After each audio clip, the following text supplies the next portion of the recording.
Bonjour et bienvenue dans cette nouvelle vidéo dans laquelle on retrouve Yann pour laisser le test de la Africa Twin Adventure Sport 2020. Cette nouvelle moto qu'on peut catégoriser dans la partie trail sportive. Exactement. Tu as eu l'occasion de l'essayer. Bonne moto? Très bonne moto, très bonne sensation à son guidon. Parle-nous justement de cette sensation dès que tu montes sur la moto, la position, voilà un peu l'aspect général de cette moto-là. Ouais. Alors déjà c'est une moto comparée au modèle 2019 qui est plus basse. Elle est accessible à tout le monde aujourd'hui.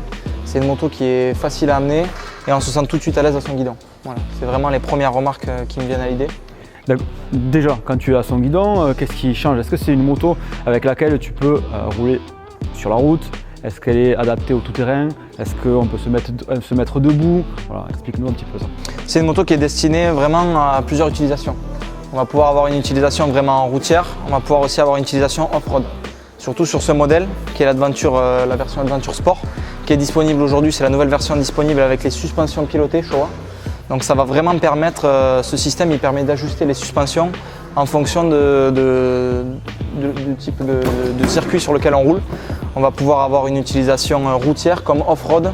Ça va permettre de le régler. On a 3 modes routiers et un mode off-road. Voilà, donc ça va vraiment permettre de rouler sur différents terrains. Est-ce qu'il y a vraiment un intérêt à ça? Est-ce que toi, quand tu as essayé cette moto, tu as ressenti justement ces 3 modes différents? Et qu'est-ce que ça t'a apporté par exemple sur la route ou quand tu vas plutôt dans les chemins? Bien sûr, on va avoir les 3 modes routiers qui vont permettre d'avoir, donc on a une suspension soft, une suspension médium ainsi qu'une suspension hard. Ça va permettre d'avoir plus de confort ou moins de confort pour une utilisation plus sportive. Voilà. On va aussi avoir la possibilité de régler la précharge. Une fois que le véhicule est arrêté, on peut régler la précharge, ce qui va permettre de rouler en solo avec des bagages, en duo et en duo chargé. Voilà. Tant qu'on est sur l'électronique, on sait que cette moto, avec l'évolution, est de plus en plus d'électronique. Il y en a aussi au niveau moteur. Est-ce que tu peux nous parler de ça? Oui, on a 3 positions moteur réglables. On a le traction control qui est réglable. On a le système de couple HSTC qui est propre à Honda, qui est disponible donc en 7 modes, 7 versions réglables. Et on a le frein moteur et l'anti-cabrage, 3 modes.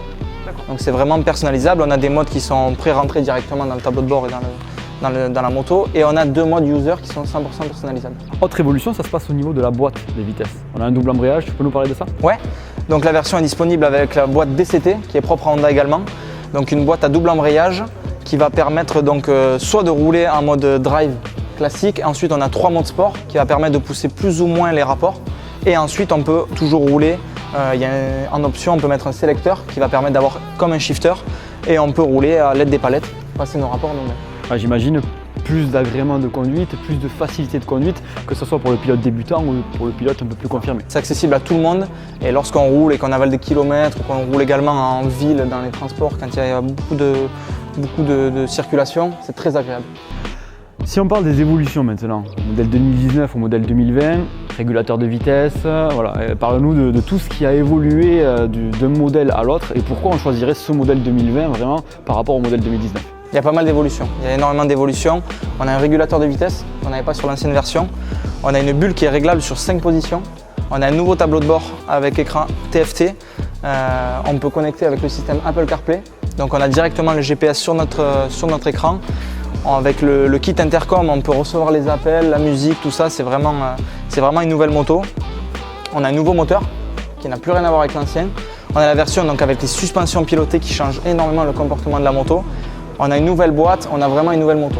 ABC, on est tombé à 850, qui était un petit peu le point faible. C'était pas une moto qui était accessible à tout le monde. Aujourd'hui, elle est vraiment accessible à tout le monde.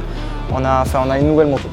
Tu viens de le dire, cette moto, si je devais la conseiller à un ami à moi, est-ce que je la conseillerais plutôt à un pilote qui débute, un pilote confirmé, un pilote qui va aimer un petit peu tous les aspects de la moto, rouler quand il pleut, rouler en tout terrain, voilà, tu conseillerais quoi toi? Quel type de client par rapport à l'utilisation de cette moto? Pour moi, l'avantage de cette moto, c'est qu'elle peut vraiment tout faire. C'est une moto qu'on peut se servir pour aller au boulot, on peut se servir pour aller à droite à gauche, et si on a envie de mettre des valises, un top case et de partir faire un trail de 800 000 km, 1500 km, il n'y a aucun problème, elle a le confort pour.